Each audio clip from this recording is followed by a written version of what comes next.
새벽 2시가 넘은 시간이지만 강지훈의 펜트하우스는 도시의 불빛을 고스란히 담아내고 있었다. 통유리창 너머로 서울의 야경이 거대한 보석처럼 펼쳐져 있었지만 그 광경은 그의 눈에 들어오지 않았다. 그는 차가운 대리석 바닥의 감촉을 느끼며 거실 중앙에 서 있었다. 모든 것이 완벽하게 정돈된 공간. 최고급 가구와 미니멀한 인테리어는 그의 지위와 부를 대변했지만 그에게는 그저 거대하고 텅 빈 감옥에 불과했다. 수면은 그에게 허락되지 않은 사치였다.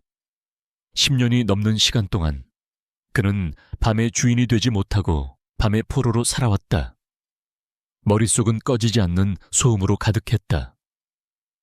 낮 동안에 치열했던 회의, 경쟁자들의 날 선 눈빛, 주주들의 탐욕스러운 기대, 그리고 수만 명 직원의 생계를 짊어진 무게가 밤이 되면 그의 뇌리를 날카롭게 파고들었다.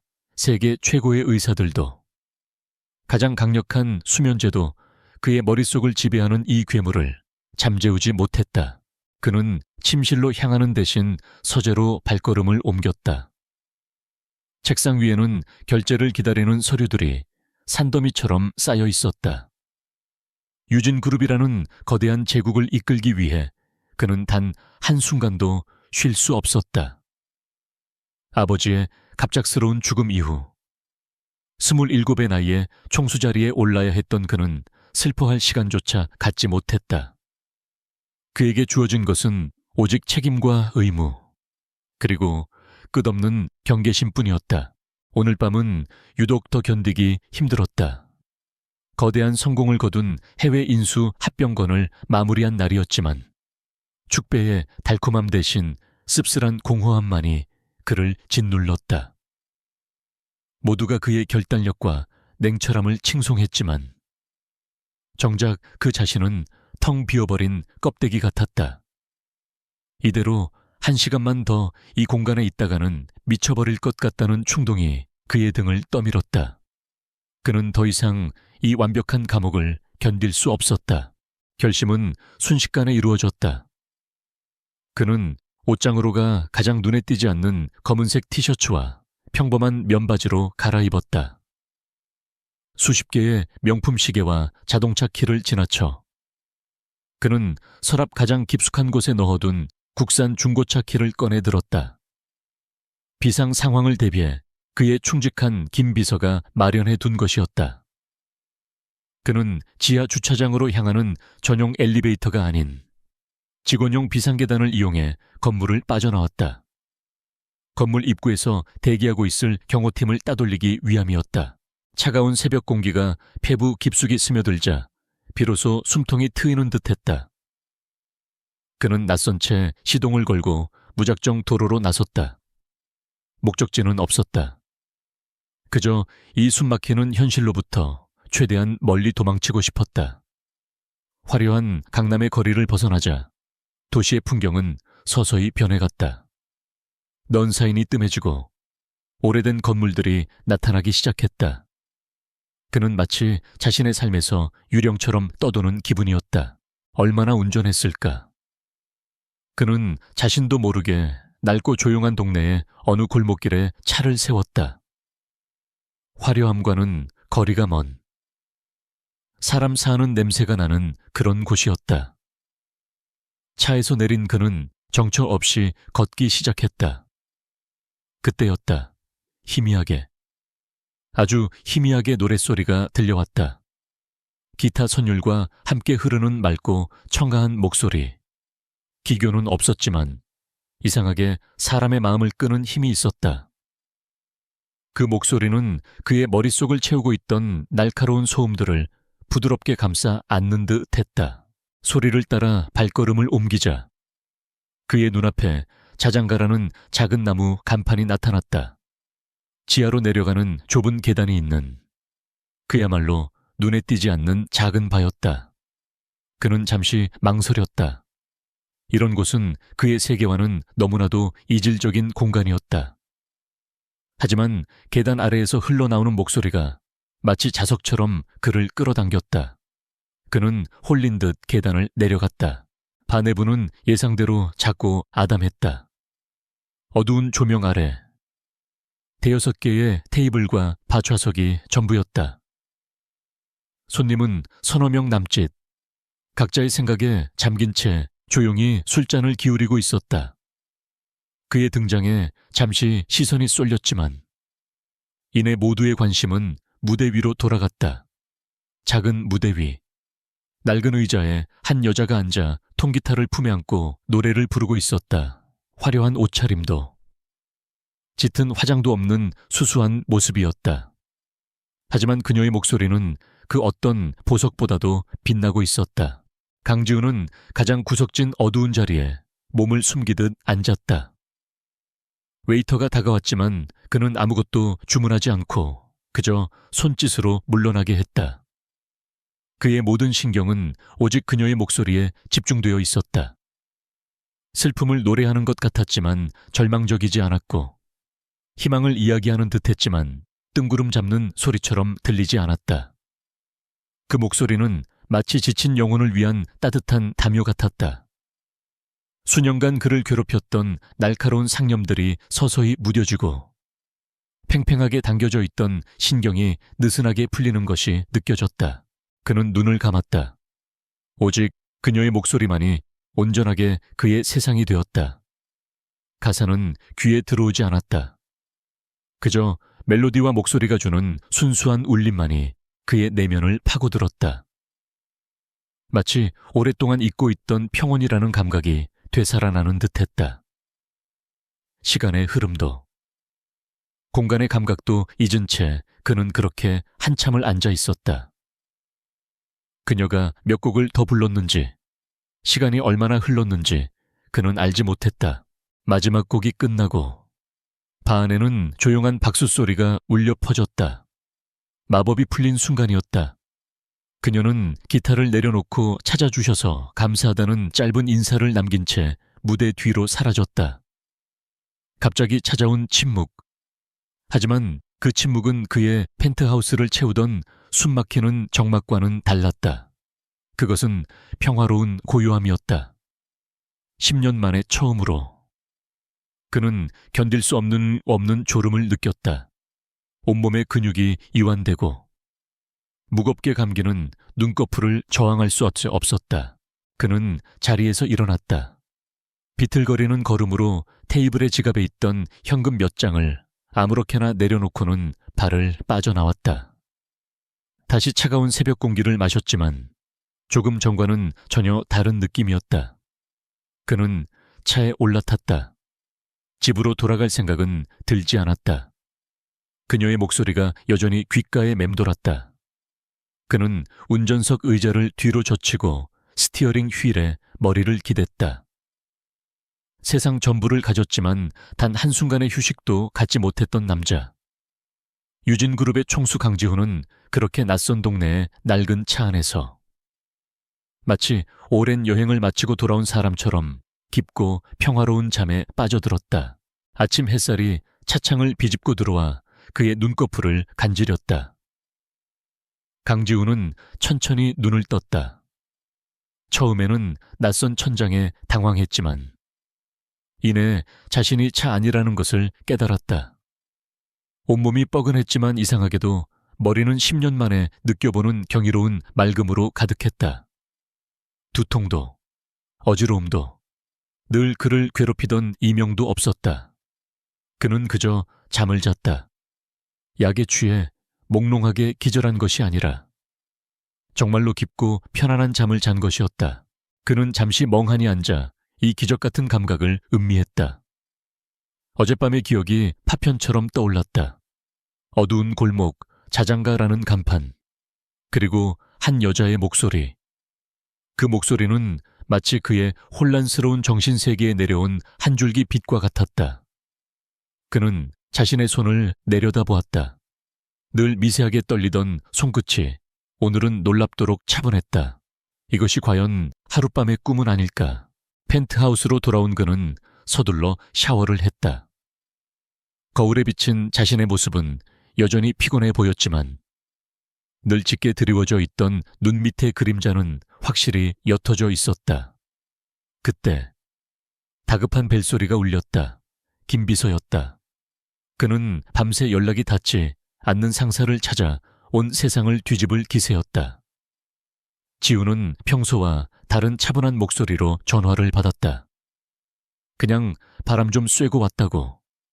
걱정할 것 없다고 말했다. 그의 목소리에 담긴 안정감에 김비서는 더 이상 묻지 못하고 안도의 한숨만 내쉬었다. 그날 유진그룹의 임원들은 자신들의 총수가 완전히 다른 사람이 되었다는 것을 느꼈다. 늘 예민하고 날카로워 작은 실수에도 불호령을 내리던 그는 놀랍도록 침착하고 관대했다. 까다롭기로 소문난 해외 투자자들과의 협상 자리에서도 그는 막힘이 없었다. 상대의 허를 찌르는 날카로운 통찰력은 여전했지만 그 방식은 이전처럼 공격적이지 않았다. 오히려 여유와 자신감이 넘쳤다. 회의가 끝난 후 한 임원은 조심스럽게 물었다.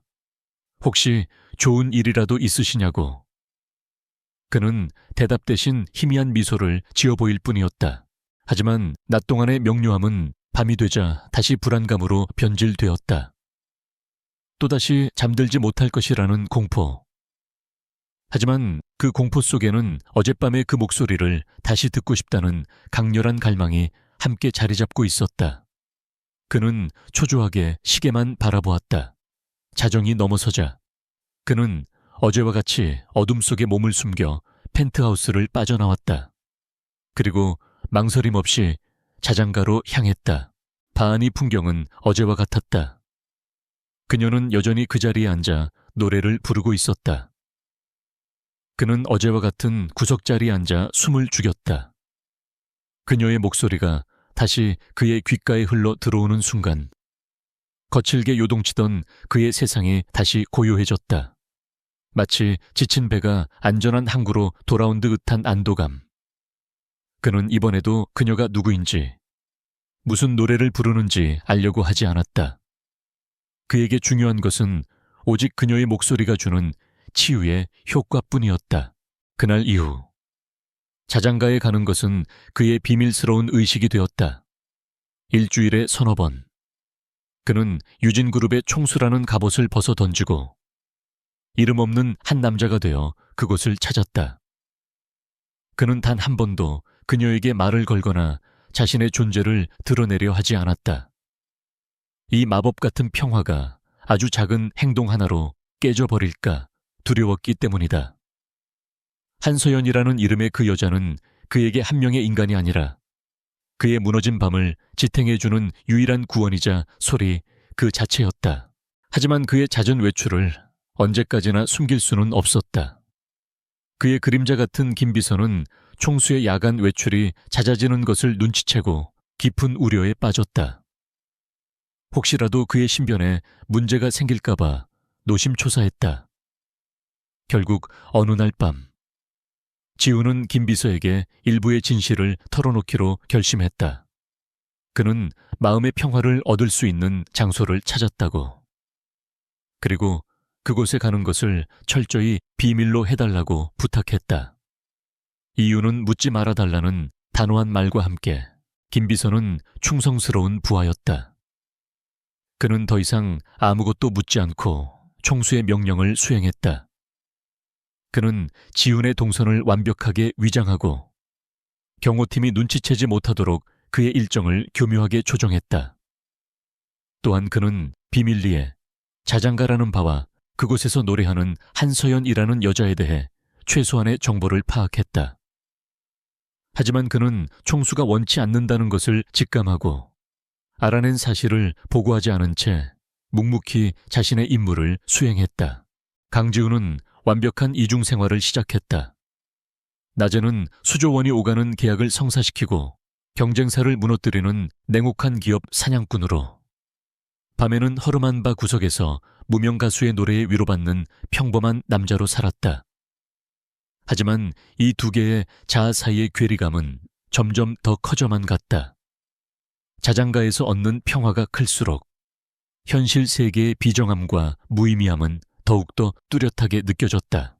그러던 어느 날 밤, 아슬아슬한 순간이 찾아왔다. 술에 취한 한 남자가 비틀거리며 그의 테이블로 다가왔다. 남자는 눈을 가늘게 뜨고 지훈의 얼굴을 빤히 쳐다보며 말했다. 어디서 많이 본 얼굴인데 혹시 잡지에 나왔던 유진그룹 회장 아니냐고.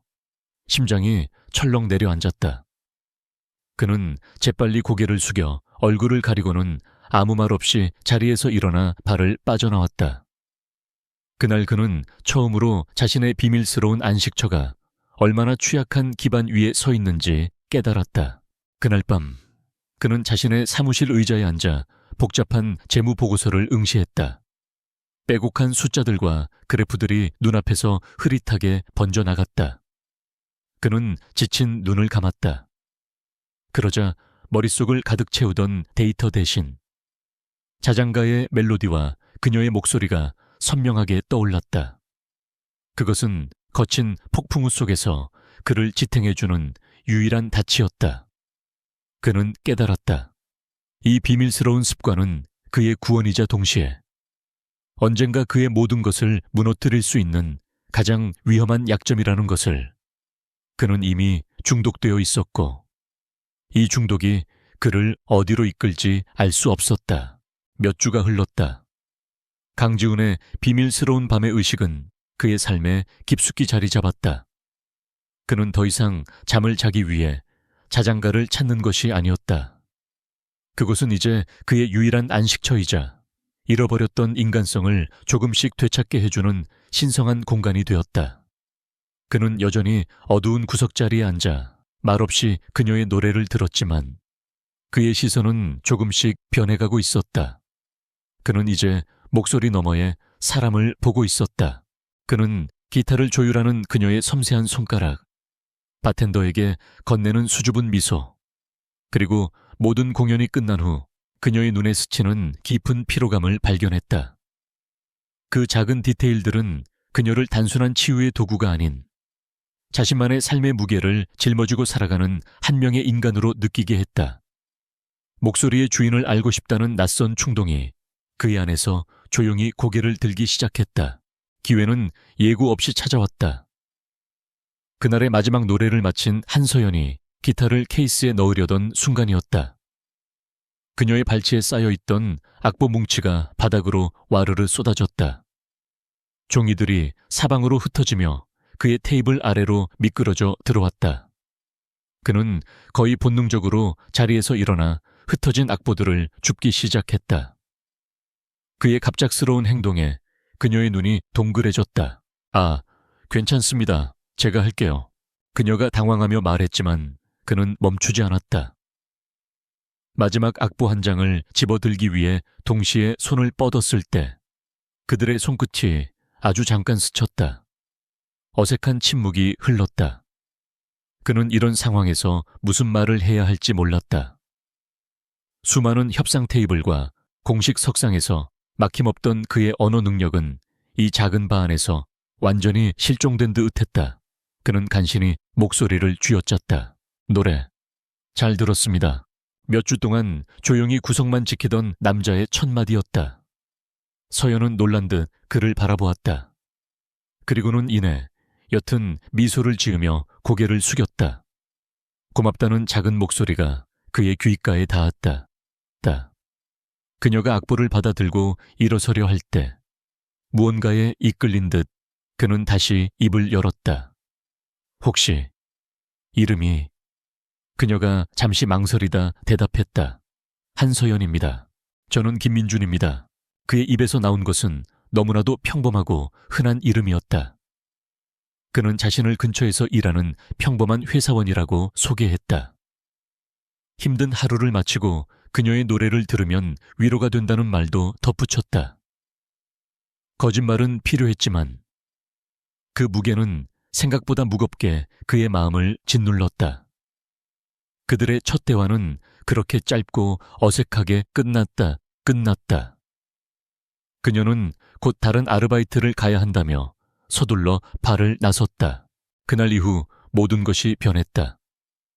강지훈에게 그녀는 더 이상 익명의 목소리가 아니었다. 낡은 악보와 피곤하지만 따뜻한 미소를 가진 한서연이라는 사람이었다. 이 인간적인 연결은 그의 감정을 더욱 복잡하게 만들었고 그의 비밀스러운 방문을 더욱 위험하게 만들었다.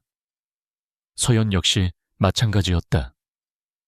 늘 말없이 앉아있던 구석자리의 남자는 이제 김민준이라는 이름과 얼굴을 가지게 되었다. 그녀는 자신도 모르게 가끔씩 그가 앉아있던 자리를 확인하곤 했다. 한편 서울의 또 다른 마천루 꼭대기에서는 전혀 다른 이야기가 펼쳐지고 있었다. 태양그룹의 최진석 회장은 자신의 호화로운 사무실에서 한 사설 탐정의 보고서를 읽고 있었다. 보고서에는 숙적인 강지훈의 최근 동향이 상세히 기록되어 있었다. 놀랍도록 향상된 업무 집중력과 체력, 그리고 연이은 사업 성공. 최 회장의 입꼬리가 비릿하게 뒤틀렸다. 그는 강지훈의 그 기계 같은 완벽함이 늘 거슬렸다. 그때 그의 정보원이 새로운 소식을 들고 왔다. 강지훈 회장이 최근 들어 밤마다 경호팀을 따돌리고 어딘가로 사라진다는 것이었다. 정확한 장소는 아직 파악되지 않았지만 일주일에 몇 번씩, 몇 시간 동안 그의 행방이 묘연해진다는 사실만으로도 최진석의 포식자 같은 본능을 자극하기에 충분했다. 취미도, 사생활도 없는 일벌레 강지훈에게 비밀이 생겼다. 최진석은 그곳에서 약점의 냄새를 맡았다. 그 차를 미행해 어디서 뭘 하는 놈인지 아주 작은 것 하나까지 전부 알아내. 최진석은 두 그룹이 사활을 걸고 경쟁 중인 SJ 이노베이션 인수전에서 이 비밀이 결정적인 무기가 될 수 있을 것이라 직감했다. 그는 자신의 탐정에게 강지훈이 이용하는 낡은 국산차를 24시간 감시하라고 지시했다. 그의 눈빛은 먹잇감을 발견한 뱀처럼 차갑고 교활하게 번뜩였다. 다시 자장가에서의 시간, 강지훈. 아니, 김민준과 한서연의 짧은 대화는 몇 번 더 이어졌다. 그는 그녀가 음악을 공부하며 가족을 부양하기 위해 여러 개의 아르바이트를 하고 있다는 사실을 알게 되었다. 그는 더 깊이 캐묻지 않고 그저 들어주기만 했다. 그녀의 고단한 삶을 알게 될수록 자신의 거대한 부와 힘으로 모든 것을 해결해주고 싶은 충동에 휩싸였다. 하지만 김민주는 그럴 수 없었다. 어느 날 밤 서연은 유독 힘들어 보였다. 그녀는 가슴이 미어질 듯 슬픈 노래를 불렀다. 공연이 끝난 후 민주는 그녀에게 괜찮으냐고 조심스럽게 물었다. 그녀는 잠시 망설이다가 어머니의 병원비가 점점 감당하기 힘들어지고 있다는 사실을 털어놓았다. 진솔한 교감의 순간 그는 그녀를 보호해주고 싶다는 강렬한 감정에 휩싸였다.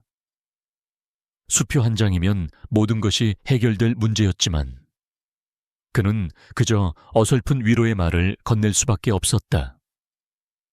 무력감. 그가 평생 느껴보지 못했던 낯선 감정이었다. 그날 밤 발을 떠나 차를 운전하는 강지훈의 마음은 두 개로 갈라져 있었다. 그저 따뜻한 위로밖에 건넬 수 없는 남자 김민준과 전화 한 통으로 그녀의 인생을 바꿀 수 있는 남자 강지훈 사이에서 그는 괴로워했다. 바로 그 시각 최진석 회장의 전화벨이 울렸다. 탐정의 목소리는 흥분으로 가득 차 있었다. 찾았습니다. 회장님, 마포구의 허름한 지하바입니다. 그리고 여자가 있습니다. 최진석은 차갑고 계산적인 미소를 지었다.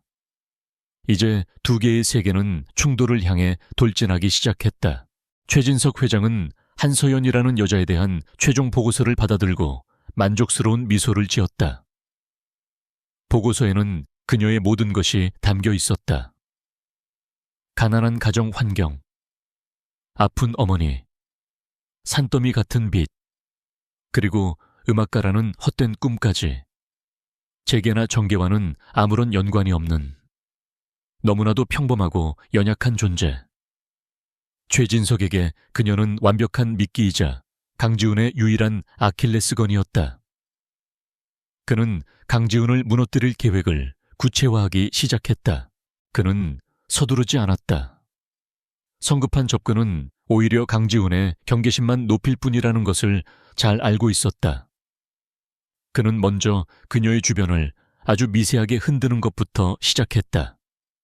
탐정들을 시켜 그녀의 이웃과 아르바이트 동료들에게 우연을 가장한 질문들을 던지게 했다. 그녀의 재정 상태나 개인적인 고민들에 대해 넌지시 떠보며 그녀를 심리적으로 압박할 수 있는 약점을 찾기 위함이었다.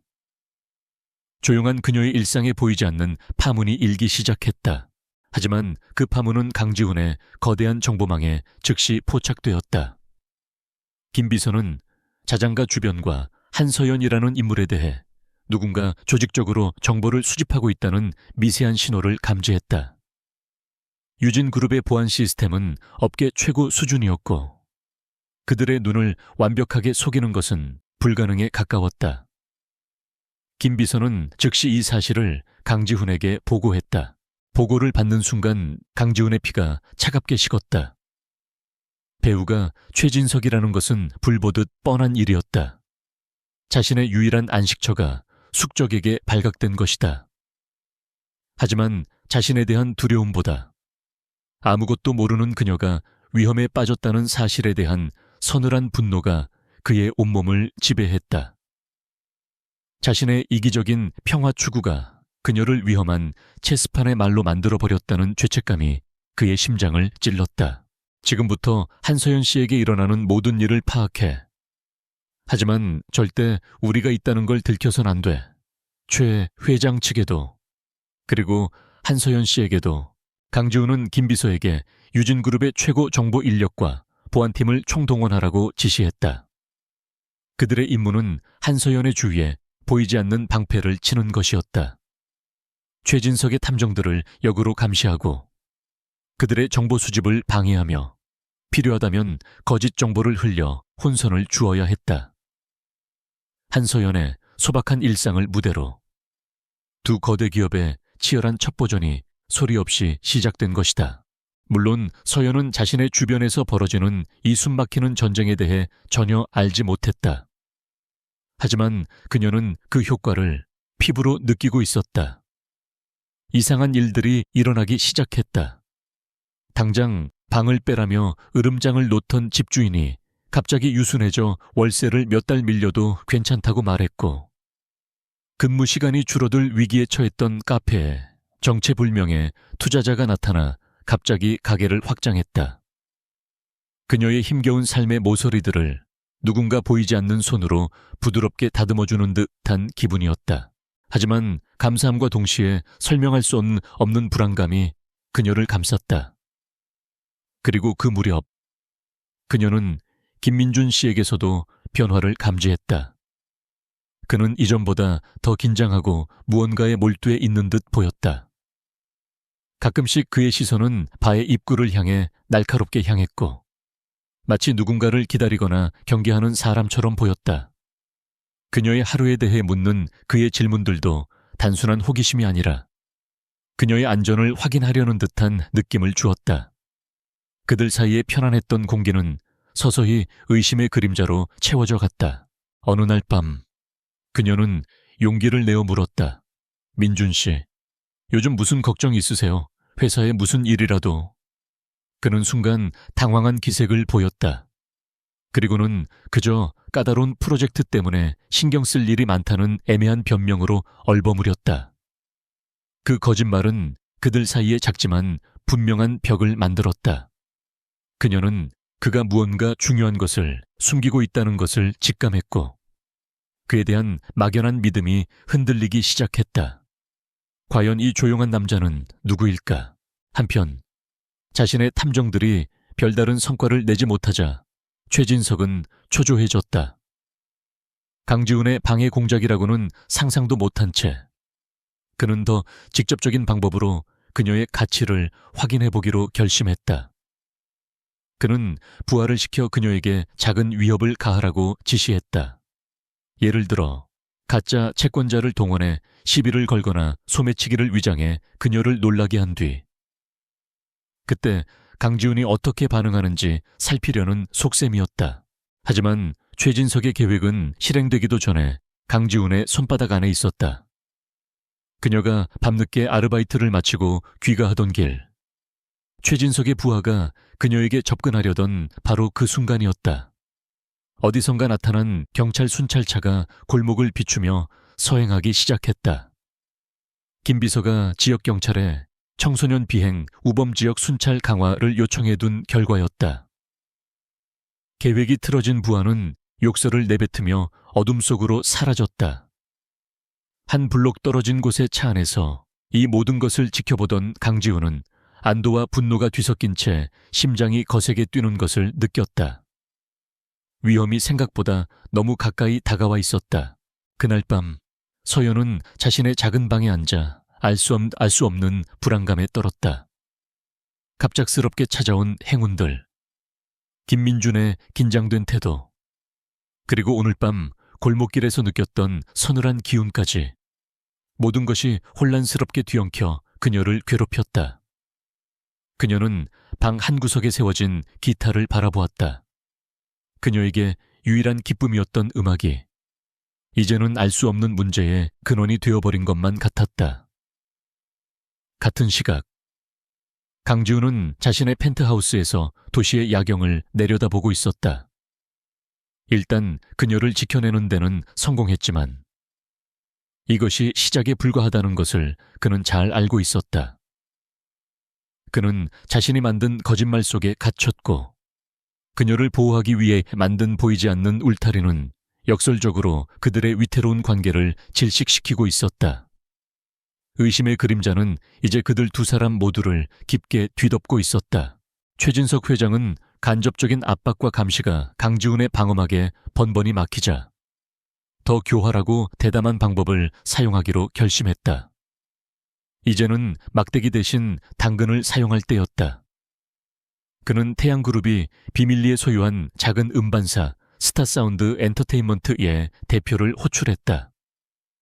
겉보기에는 독립적인 소규모 기획사처럼 보이지만 실제로는 최 회장의 비자금을 관리하고 더러운 작업을 처리하는 유령 회사였다.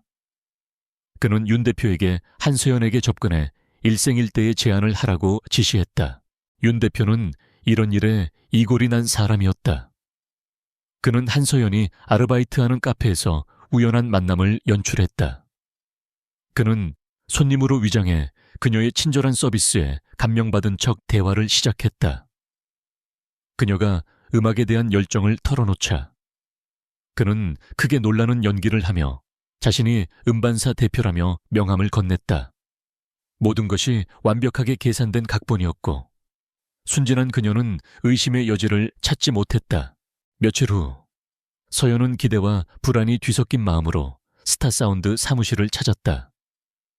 사무실은 의심을 피하기 위해 의도적으로 화려하지 않고 소박하게 꾸며져 있었다. 윤 대표는 그녀를 보자마자 극찬을 쏟아냈다. 그녀의 재능을 오랫동안 지켜봐 온 것처럼, 그녀의 어려운 환경에 깊이 공감하는 것처럼 행동했다. 그리고 그는 그녀의 인생을 단번에 바꿔놓을 계약서를 내밀었다. 계약 조건은 파격적이었다. 당장 어머니의 병원비와 집안의 빚을 모두 해결할 수 있는 거액의 계약금, 정규 앨범 발매 보장, 그리고 전폭적인 홍보 지원까지. 그것은 그녀가 꿈에서나 그리던 모든 것이었다. 수없이 많은 오디션에서 낙방하고 사기성 제안에 상처받았던 그녀에게 이 제안은 믿기지 않는 기적처럼 느껴졌다. 어머니의 악화되는 병세와 가족의 고통을 생각하면 거절할 수 없는 유혹이었다. 그녀는 생각할 시간을 달라고 말하며 떨리는 손으로 계약서를 받아들었다. 그녀와 윤 대표의 만남은 즉시 강지훈의 정보망에 포착되었다.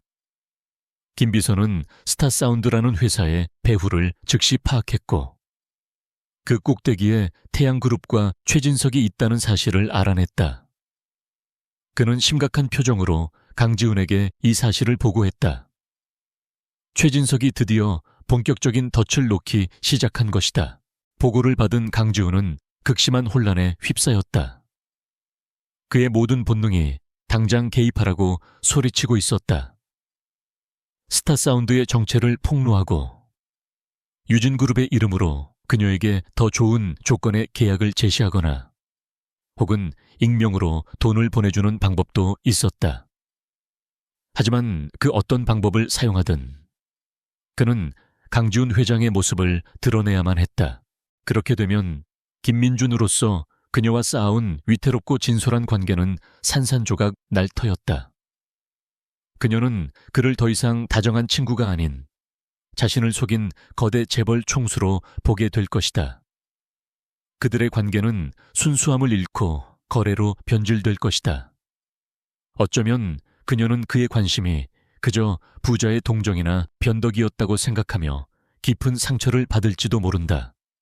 그는 자신을 유일하게 평범한 남자로 봐주었던 한 사람을 잃게 될 것이다. 그의 불면증을 치료해주던 목소리는 그의 또 다른 자산이자 소유물로 전락하고 말 것이다. 다른 선택지는 아무것도 하지 않고 그녀를 믿는 것이었다. 윤 대표의 번지르르한 말을 꿰뚫어 볼 그녀의 직감을 믿는 것. 너무나도 쉽게 주어진 기회에 의문을 제기할 그녀의 고든 성품을 믿는 것. 그것은 엄청난 인내심을 요구하는 일이었다. 자신이 아끼는 사람이 위험한 함정을 향해 걸어가는 것을 그저 지켜봐야만 한다는 의미였다. 그것은 그녀의 인격에 모든 것을 거는 거대한 도박이었다. 그날 밤 그는 무거운 마음으로 자장가를 찾았다. 서연은 흥분과 고민으로 상기된 얼굴이었다. 그녀는 민준에게 스타사운드로부터 받은 놀라운 제안에 대해 털어놓았다. 이 기회가 자신과 가족의 삶을 어떻게 바꿀 수 있는지에 대해 희망에 가득 차 이야기했다. 그 모든 것이 거짓이라는 것을 알면서 그녀의 희망을 지켜보는 것은 그에게 끔찍한 고문이었다. 그는 진실을 밝힐 수는 없었지만 의심의 씨앗을 심어줄 수는 있었다. 그는 평범한 회사원 김민준으로서 조심스럽게 질문을 던졌다. 정말 대단하네요. 하지만 너무 갑작스럽지 않아요. 그런 계약서에는 숨겨진 조항이 있을 수도 있으니 변호사에게 검토는 받아봤어요. 소중한 꿈이 걸린 일이니 신중해야죠. 그는 자신이 아는 것을 드러내지 않으면서 그녀가 스스로 신중해지도록 유도하려 애썼다. 그의 말이 그녀의 마음에 파문을 일으켰다. 사실 그녀 자신도 마음 한구석에 피어오르던 막연한 불안감을 애써 외면하고 있던 참이었다. 서연은 발을 나서며 손에 든 계약서를 내려다보았다. 절박한 희망과 떨쳐낼 수 없는 의심 사이에서 그녀의 마음이 세차게 흔들렸다. 어두운 구석자리에 홀로 남은 지우는 그녀의 뒷모습을 말없이 지켜보았다. 그는 자신의 모든 부와 권력을 박탈당한 채 그저 그녀 안에 내재된 조용한 힘이 이 위기를 이겨내 주기를 바랄 수밖에 없는 무력한 존재였다. 그는 그녀를 믿기로 선택했다. 하지만 바 안의 정막이 그를 덮쳐오자 자신이 혹시 돌이킬 수 없는 잘못된 선택을 한 것은 아닐까 하는 끔찍한 공포에 휩싸였다. 최진석이 던진 불협화음이 그들의 조용했던 멜로디 전체를 파괴하려 하고 있었다. 김민준의 진심 어린 조언은 한서연의 마음속에 남아있던 작은 의심의 불씨를 키웠다. 세상에 조건 없는 행운은 없다는 것을 그녀는 고단한 삶을 통해 이미 뼈저리게 알고 있었다. 계약서에 서명하기 전에 그녀는 자신의 힘으로 이 회사의 정체를 알아보기로 결심했다. 그녀는 낡은 노트북을 켜고 스타사운드 엔터테인먼트흐와 윤 대표의 이름을 검색하기 시작했다. 처음에는 별다른 특이점을 찾을 수 없었다. 회사는 그럴듯한 홈페이지를 갖추고 있었고 몇몇 무명 아티스트들의 프로필도 올라와 있었다. 하지만 그녀는 포기하지 않았다. 기업 등기부등본부터 과거 뉴스기사, 증권가 정보지까지 그녀가 접근할 수 있는 모든 정보를 샅샅이 뒤졌다. 기업 세계에 무지한 그녀에게는 너무나도 어렵고 더딘 과정이었다. 밤을 꼬박 세운 그녀의 노력이 결실을 본 것은 동이 트기 시작할 무렵이었다. 그녀는 몇 년 전에 한 경제기사에서 아주 작은 단서를 발견했다. 태양그룹이 적대적 M&A를 진행하는 과정에서 스타사운드라는 자회사를 동원했다는 내용이었다. 태양그룹, 낯익은 이름이었다.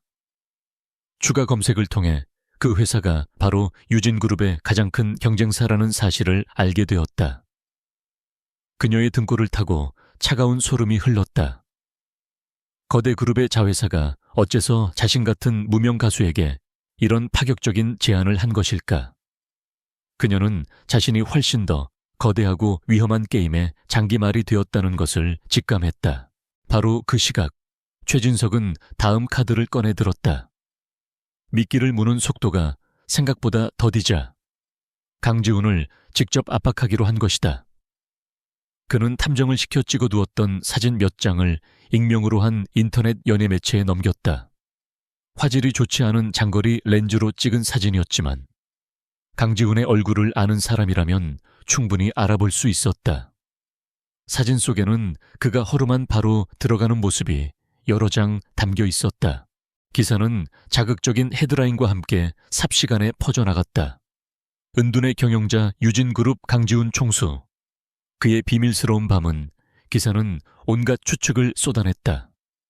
비밀 연인, 은밀한 도박, 혹은 심각한 정신적 문제까지. 그룹 전체를 뒤흔들 만한 위기는 아니었지만 그의 완벽한 이미지에 흠집을 내고 그를 수세에 몰아넣기에는 충분한 공격이었다. 유진그룹의 홍보팀은 비상사태에 돌입했다. 강지훈은 긴급 임원회의 도중 기사를 접했다. 그는 치밀어 오르는 분노와 함께 올 것이 왔다는 체념을 느꼈다. 최진석의 목표는 SJ 이노베이션 인수를 앞둔 자신을 흔드는 것이겠지만 그의 머릿속에는 오직 한 사람, 한서연에 대한 걱정뿐이었다. 곧 언론이 자장가와 그녀에게 몰려들 것이다. 보이지 않는 방패만으로는 더 이상 그녀를 지킬 수 없었다. 그는 언론보다 자신이 먼저 그녀에게 가야만 했다. 그는 김 비서에게 회사 일을 맡기고 회의실을 박차고 나왔다. 보안팀의 보고를 통해 이미 알고 있던 그녀의 작은 옥탑방 주소로 차를 몰았다. 더 이상 김민준이라는 가면 뒤에 숨을 수 있는 시간은 없었다. 한편 서연은 태양그룹의 존재를 알게 된 충격에서 헤어나오지 못하고 있었다. 그때 초인종이 울렸다. 문을 연 그녀의 앞에는 김민준이 서 있었다. 하지만 그의 모습은 완전히 달랐다. 늘 입던 평범한 캐주얼 복장 대신 흠잡을 데 없이 완벽한 최고급 슈트를 입고 있었다. 그의 뒤에는 고급 세단과 비서로 보이는 남자가 대기하고 있었다. 다정하고 평범했던 회사원 김민준은 온데간데 없고 그 자리에는 강력한 힘을 가진 낯선 남자가 서 있었다. 그녀가 입을 열기도 전에 그가 먼저 말했다. 그녀가 한 번도 들어본 적 없는 무거운 목소리였다. 한서연 씨, 드릴 말씀이 있습니다. 제 본명은 강지훈입니다. 그는 모든 것을 털어놓았다. 자신이 누구인지, 지독한 불면증에 시달려왔는지, 그리고 그녀의 목소리가 어떻게 자신의 유일한 구원이 되었는지, 또한 스타사운드의 계약이 경쟁자인 최진석 회장이 파놓은 함정이라는 사실까지도. 하지만 그의 고백은 이해가 아닌 끔찍한 배신감만을 불러일으켰다. 모든 퍼즐 조각이 최악의 방식으로 맞춰졌다. 그의 걱정스러운 눈빛, 그녀에게 일어났던 이상한 행운들, 그것은 우연이나 운명이 아니었다. 한 재벌 총수의 계산된 행동이었을 뿐이다. 그녀는 자신이 실험실의 관찰 대상이 된 기분이었다. 부유한 남자의 흥미로운 유희거리. 그녀의 영혼이 담긴 음악은 그저 그가 소비하는 하나의 상품. 새로운 종류의 수면제에 불과했다. 김민준과 나누었다고 믿었던 진솔한 교감은 잔인한 농담처럼 느껴졌다. 분노와 굴욕감에 눈물이 뺨을 타고 흘러내렸다. 그럼 전 뭐였어요? 회장님의 불면증을 치료해주는 약 신기한 장난감이었나요? 그녀의 목소리는 분노로 가늘게 떨리고 있었다. 나가주세요. 제발. 제 인생에서 그냥 사라져주세요. 그녀는 들고 있던 스타사운드의 계약서를 그의 가슴에 던지듯 밀치고는 그대로 문을 닫아버렸다. 복도에 홀로 남겨진 강지훈에게 유진그룹 총수라는 직함은 왕관이 아닌 저주처럼 느껴졌다. 그는 진실을 말했지만 그 진실은 그가 가진 모든 것을 앗아갔다. 베일을 벗은 진실은 그 어떤 거짓보다도 깊은 상처를 남겼다. 강지훈의 얼굴에 대고 문을 닫아버린 후 한서연은 그 자리에 주저앉아 버렸다. 배신감의 무게가 그녀의 온몸을 짓눌렀다. 자신이 너무나도 어리석고 순진했다는 생각에 참을 수 없는 모멸감이 밀려왔다. 그가 베풀었던 작은 친절들, 그녀의 삶에 찾아왔던 갑작스러운 행운들은 모두 계산된 연극이었다. 그녀의 분노는 강지훈뿐만 아니라 그런 바보 같은 연극에 노란한 자기 자신을 향해 있었다. 그녀는 곧장 짐을 쌌다. 더 이상 자장가에 갈 수 없었고 카페 아르바이트도 그만두었다. 그녀는 김민준이라는 남자가 자신을 찾을 수 있는 모든 길을 지워버렸다. 패배감에 휩싸여 펜트하우스로 돌아온 강지훈을 맞이한 것은 다시 돌아온 지독한 침묵이었다. 그녀를 만나기 전 그를 질식시켰던 바로 그 정막이었다. 그날 밤 불면증은 복수라도 하듯 더욱더 기세등등하게 그를 찾아왔다. 이제는 단순한 소음이 아니었다. 상실의 고통과 죄책감이라는 날카로운 칼날이 더해져 그의 정신을 난도질했다. 눈물로 얼룩진 채 분노에 떨던 그녀의 얼굴이 눈앞에서 사라지지 않았다. 그의 업무 능력은 눈에 띄게 저하되기 시작했다. 최진석 회장은 이 기회를 놓치지 않았다. 강지훈의 심리적 혼란과 언론의 가십은 SJ 이노베이션 인수를 위한 완벽한 무대였다. 그는 다각적인 공격을 개시했다. 투자자들과 이사진 사이에 강지훈의 정신이 불안정하며 그의 경영 판단력을 신뢰할 수 없다는 소문을 퍼뜨렸다. 타블로이드 신문에 실린 사진은 그 증거로 이용되었다. 예측 불가능한 젊은 총수보다는 자신처럼 안정되고 노련한 경영자가 더 안전한 선택이라는 그의 논리는 서서히 설득력을 얻어가고 있었다. 유진그룹의 이사회는 전쟁터로 변했다. 핵심 주주들이 흔들리기 시작했고 SJ 이노베이션 측도 불안감을 감추지 못했다. 김 비서가 사태를 수습하기 위해 동분서주했지만 정작 총수인 강지훈은 개인적인 절망감에 빠져 제대로 된 대응을 하지 못했다. 그는 멍한 상태로 회의에 참석했고 전설적이었던 그의 날카로움은 무뎌진 지 오래였다. 유진그룹은 창사 이래 최대의 위기에 직면했다. 한편 한서연의 삶은 다시 고단해졌다. 하지만 이제는 씁쓸함이라는 감정이 더해졌다. 어머니의 병세는 악화되었고 경제적 압박은 숨통을 조여왔다. 그녀는 자신의 유일한 해방구였던 자장가에서의 노래가 그리웠다. 어느 날 친구가 강지훈 회장에 대한 가십 기사를 보여주었다. 뉴스 속 사진에는 눈에 띄게 수척하고 괴로워 보이는 김민준의 얼굴이 있었다. 그녀는 애써 마음을 다잡았다. 이제 자신과는 아무 상관없는 사람이라고. 그렇게 스스로를 세뇌했다. 결전의 날이 다가왔다. SJ 이노베이션 인수 여부를 결정할 긴급 이사회가 소집되었다.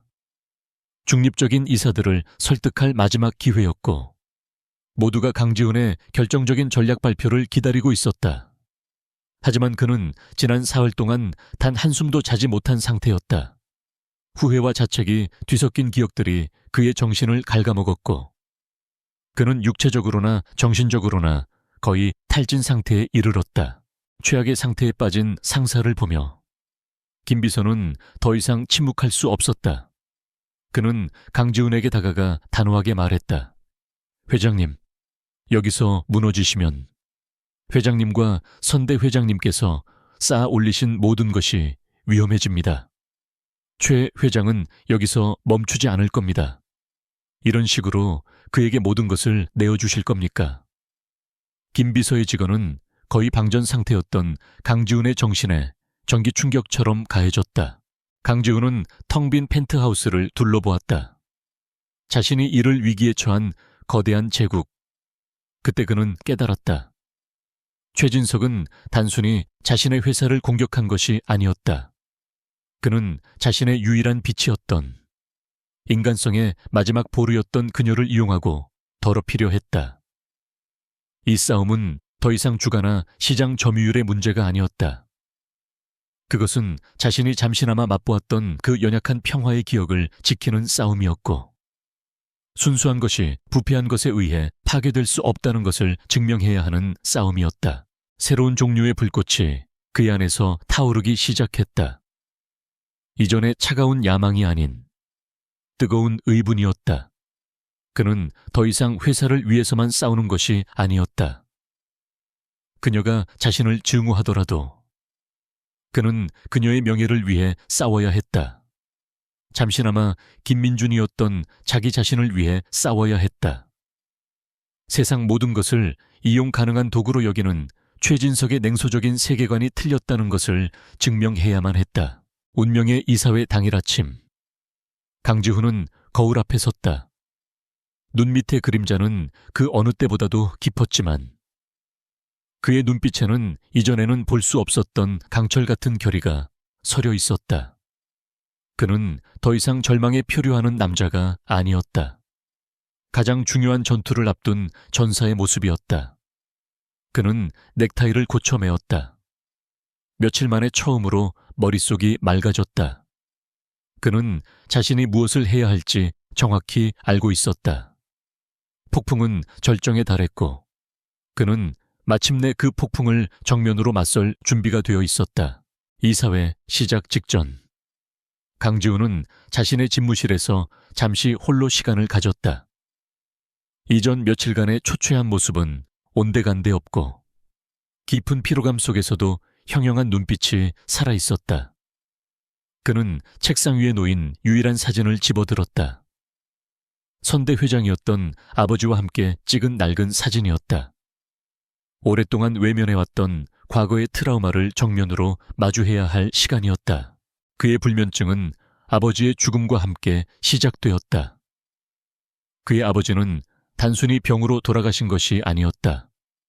지금보다 더 젊고 공격적이었던 최진석이 주도한 적대적 인수합병 시도에 맞서 회사를 지키려다 중역회의 도중 심장마비로 쓰러졌다.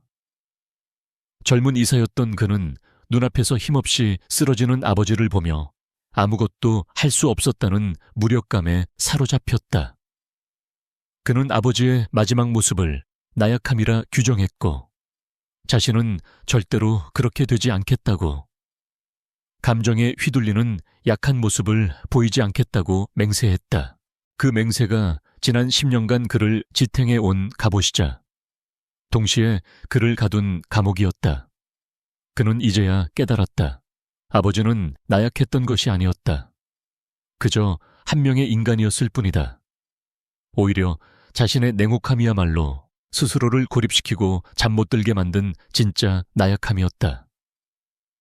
한서연이라는 존재는 그의 견고한 갑옷에 생긴 첫 균열이었고 그를 향한 속수무책의 감정은 약점이 아니라 치유의 시작이었다.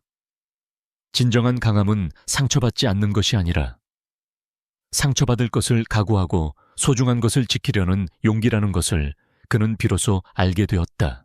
새로운 깨달음과 함께 그는 이사회 회의실로 들어섰다. 그의 첫 마디는 재무보고나 사업 전망이 아니었다. 그는 아버지의 경영 철학에 대해 이야기했다. 이윤 추구를 넘어선 신뢰와 혁신의 가치.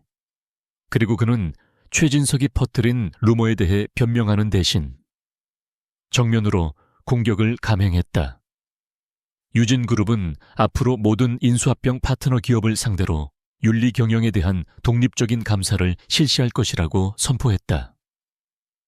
그의 개인적인 스캔들을 기업 윤리라는 더 큰 차원의 문제로 전환시킨 누구도 예상치 못한 영리한 한 수였다. 이사회에서 시간을 버는 동안 강지훈은 김 비서에게 새로운 지시를 내렸다. 더 이상 방어만 하지 말고 방역을 시작하라고. 그는 유진그룹의 모든 정보력을 총동원해 태양그룹의 어두운 구석을 파헤치라고 명령했다. 비자금, 뇌물, 분식회계 등 최진석의 모든 불법적인 행위의 증거를 찾아내기로 결심했다. 더러운 싸움판에 직접 뛰어드는 대신 그 싸움판 자체의 더러움을 세상에 폭로하기로 한 것이다. 한편 한서연은 절박한 상황에 내몰리고 있었다. 어머니의 수술비는 감당할 수 없는 수준으로 불어났고 그녀는 자신이 내던져버린 스타사운드의 계약서를 떠올리며 괴로워했다. 강지훈에 대한 분노는 여전했지만 마음 한구석에서는 혼란스러움이 피어났다.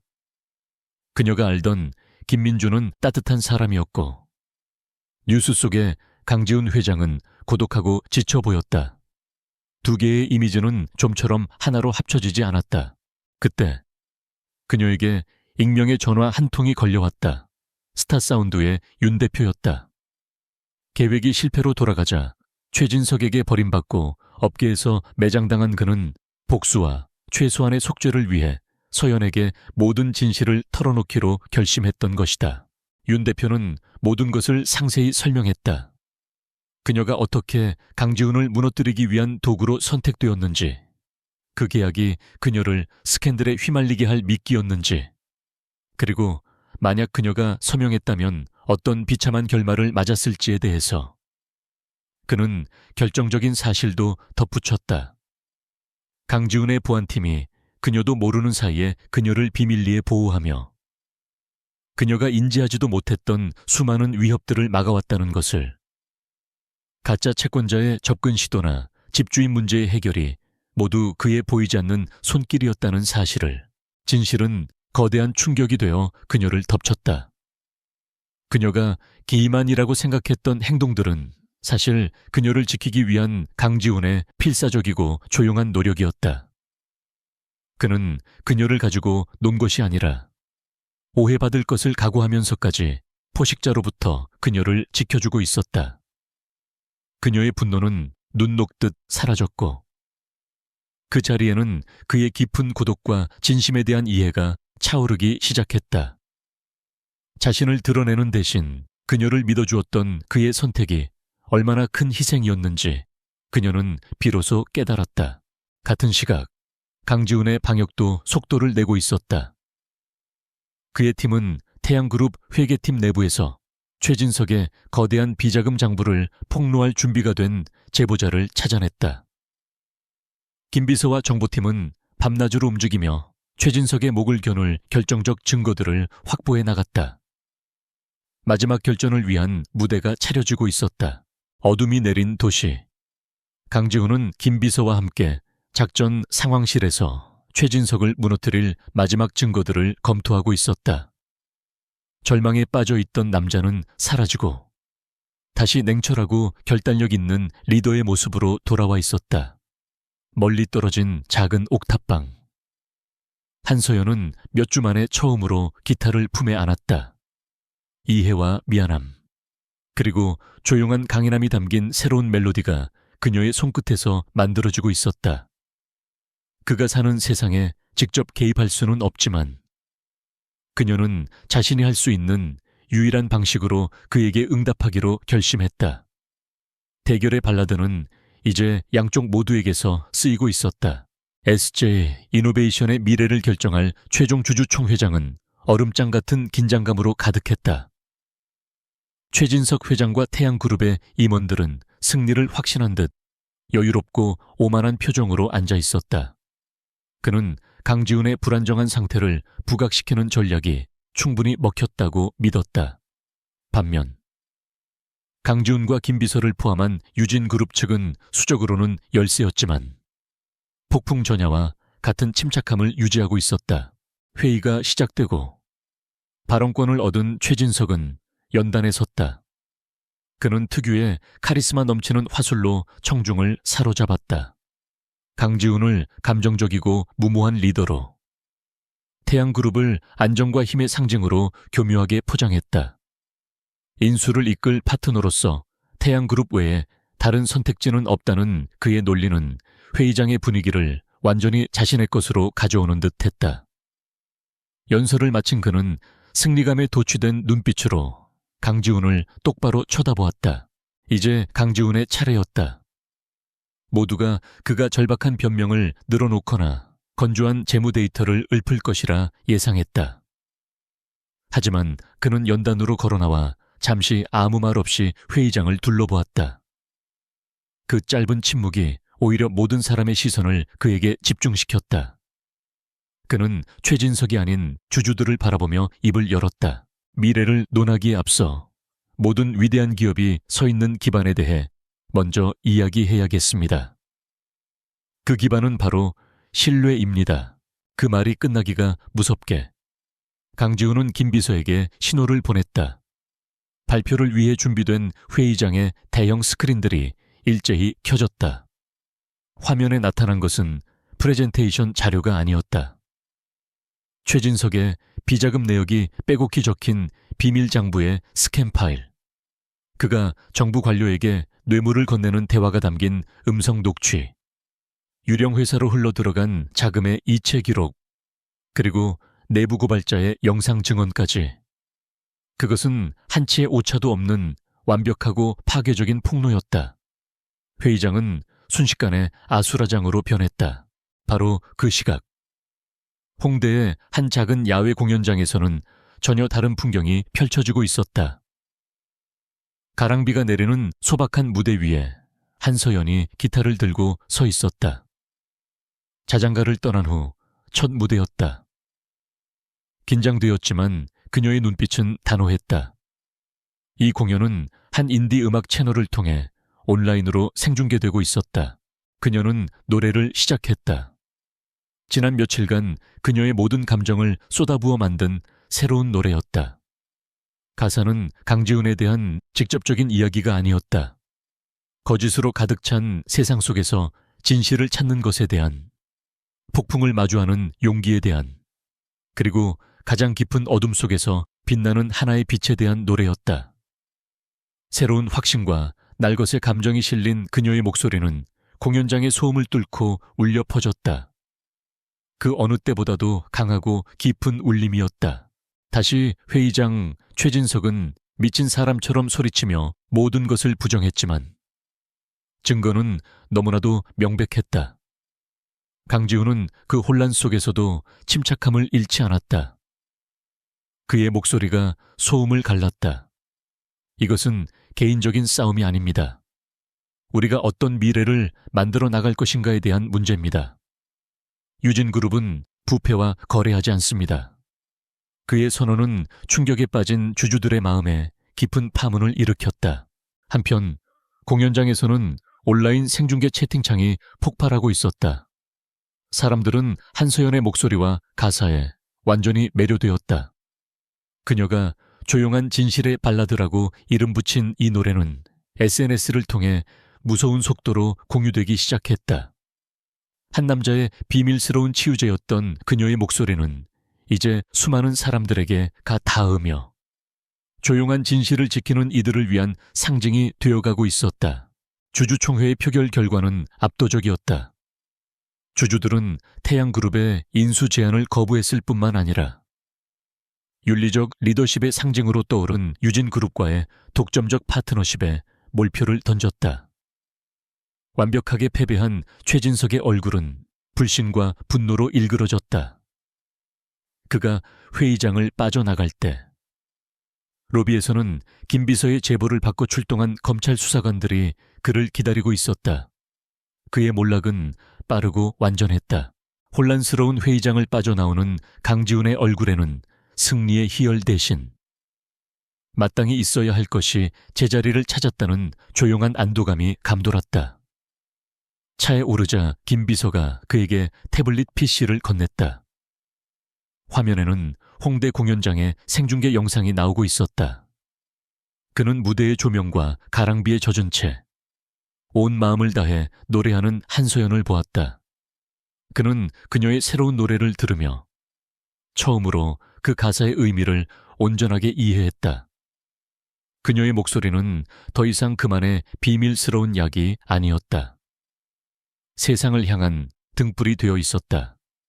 그의 입가에 아주 옅고 진솔한 미소가 피어올랐다. 격정적인 클라이맥스가 지나간 자리에 깊고 평화로운 침묵이 내려앉았다. 6달의 시간이 흘렀다. 계절이 바뀌고 도시의 풍경도 변해 있었다. 최진석 회장의 비리 재판은 연일 뉴스를 장식했고 부패 위에 세워졌던 그의 제국은 허무하게 무너져 내렸다. 반면 강지훈의 유진그룹은 SJ 이노베이션을 성공적으로 인수하며 윤리 경영의 아이콘으로 재탄생했다. 시장의 신뢰를 회복한 그룹은 그 어느 때보다도 안정적인 성장을 거듭하고 있었다. 가장 큰 변화는 강지훈 자신에게 찾아왔다. 그는 더 이상 일하는 기계가 아니었다. 부하 직원의 의견에 귀를 기울일 줄 알게 되었고 적절한 위임을 통해 자신과 타인에게 숨 쉴 틈을 주었다. 주말에는 간혹 휴식을 취하기도 했다. 그리고 무엇보다도 그는 이제 잠을 잘 수 있게 되었다. 매일 밤 완벽한 숙면을 취하는 것은 아니었지만 더 이상 약이나 술에 의지하지 않고 평범한 사람처럼 잠들고 아침을 맞이할 수 있게 되었다. 그것이야말로 그가 거둔 가장 위대한 승리였다. 한소연의 삶에도 새로운 새벽이 찾아왔다. 조용한 진실의 발라드는 온라인에서 조용한 돌풍을 일으키며 수많은 사람들의 마음을 움직였다. 그녀는 대형 기획사의 러브콜을 모두 거절하고 자신을 지지해주는 팬들의 작은 후원을 받아 소박한 EP 앨범을 발매했다. 그녀는 자신의 힘으로, 자신의 방식대로 꿈을 이뤄낸 것이다. 음악을 통해 얻은 수입으로 어머니의 수술도 무사히 마칠 수 있었다. 그녀는 더 이상 생존을 위해 버티는 것이 아니라 진정으로 자신의 삶을 살아가고 있었다. 강지훈은 먼 발치에서 그녀의 성공을 조용히 지켜보았다. 그녀가 스스로의 힘으로 모든 것을 이뤄냈다는 사실에 깊은 존경심과 자랑스러움을 느꼈다. 그는 그녀를 다시 만나고 싶었지만 섣불리 다가설 수 없었다. 강지훈 회장의 존재가 그녀가 힘들게 얻은 평화와 독립을 해칠까 두려웠기 때문이다. 그는 권력자가 아닌 평범한 남자 김민준으로서 그녀를 만나고 싶었다. 결심을 굳히게 된 것은 어느 날 밤 그녀의 앨범을 듣다가였다. 앨범의 마지막 트랙에 실린 한 번도 들어보지 못했던 조용한 노래, 용서와 두 번째 기회에 대해 노래하는 그 멜로디가 그의 등을 떠밀었다. 그는 더 이상 멀리서 지켜보기만 할 수 없었다. 그는 온전한 자기 자신, 강지훈으로서 그녀 앞에 서기로 결심했다. 그들이 김민준과 한서연으로서 가졌던 그 연결의 조각이 아직 남아있는지 확인해야만 했다. 그는 그녀의 집이나 공연장으로 가지 않았다. 모든 것이 시작되었던 곳, 자장가로 향했다. 그를 구석자리에 조용한 남자로 기억하는 바의 주인은 서연이 가끔 예전 생각에 예고 없이 들러 노래를 몇 곡 부르고 가곤 한다고 알려주었다. 강지훈은 그저 기다리기로 했다. 며칠이 지난 어느 조용한 화요일 밤, 그녀가 기타 케이스를 들고 바 안으로 들어섰다. 그녀는 그를 발견하고 놀란 듯 잠시 멈칫했다. 그의 모습은 예전처럼 위장한 상태가 아니었다. 평범한 스웨터 차림의 강지훈, 마치 친구를 기다리는 남자처럼 보였다. 그들 사이에는 어색한 침묵이 흘렀다. 먼저 침묵을 깬 것은 그였다. 그는 변명하지 않았다. 그저 진심으로 사과했다. 자신의 거짓말에 대해, 그녀에게 주었던 두려움에 대해, 그리고 그녀를 도구처럼 느끼게 만들었던 모든 것에 대해 그는 그녀의 삶을 침범할 생각은 없었으며 단지 그녀의 노래를 듣고 싶었을 뿐이라고 말했다. 그리고 그녀의 성공을 축하하며 그녀가 스스로 이뤄낸 모든 것을 존경한다고 덧붙였다. 그는 아무것도 바라지 않았다. 서연은 조용히 그의 말을 들었다. 그의 눈에서 진정한 후회와 변화를 읽을 수 있었다. 한때 그녀를 불태웠던 분노는 이미 오래전에 사라졌고 그 자리에는 이해가 남아 있었다. 그녀는 자신도 결국에는 그가 하려던 일을 이해하게 되었다고 말했다. 그리고 보이지 않는 보호가 아닌 계약 앞에서 스스로 선택할 수 있도록 자신을 믿어준 것에 대해 고맙다고 했다. 그녀는 그의 사과를 받아들였다. 그때 바의 주인이 그녀에게 노래 한 곡을 부탁했다. 그녀는 강지훈을 잠시 바라본 뒤 조용히 고개를 끄덕였다. 작은 무대에 오른 그녀는 자신의 히트곡을 부르지 않았다. 그가 절망의 끝에서 처음 들었던 그 단순하고 서정적인 발라드를 부르기 시작했다. 그것은 오직 그를 위한 노래였다. 노래를 부르는 동안 어두운 조명 아래 그들의 시선이 마주쳤다. 완벽한 이해와 교감의 순간이었다. 노래가 끝나고 그녀는 그의 테이블로 와서 앉았다. 그들은 많은 말을 하지 않았다. 더 이상 말이 필요 없었다. 그들 사이의 침묵은 이제 어색하거나 의심스럽지 않고 편안하고 따뜻했다. 그녀가 새로 쓰고 있는 노래에 대해 이야기할 때 그의 손이 테이블 위에 그녀의 손을 조용히 감쌌다. 그녀는 피하지 않았다. 이야기는 그곳 자장가의 조용한 온기 속에서 끝을 맺는다. 권력의 정점에 선 재벌 총수도 유명해진 인디 가수도 그곳에는 없었다. 그저 어둠 속에서 서로를 발견하고 서로가 빛을 찾는 것을 도와준 두 사람, 지훈과 서연만이 있을 뿐이었다. 그들의 미래는 아직 쓰이지 않았지만 처음으로 그 미래는 음악과 교감, 그리고 평화로운 밤으로 가득할 것을 약속하고 있었다. 새로운 새벽이 밝아오고 있었다.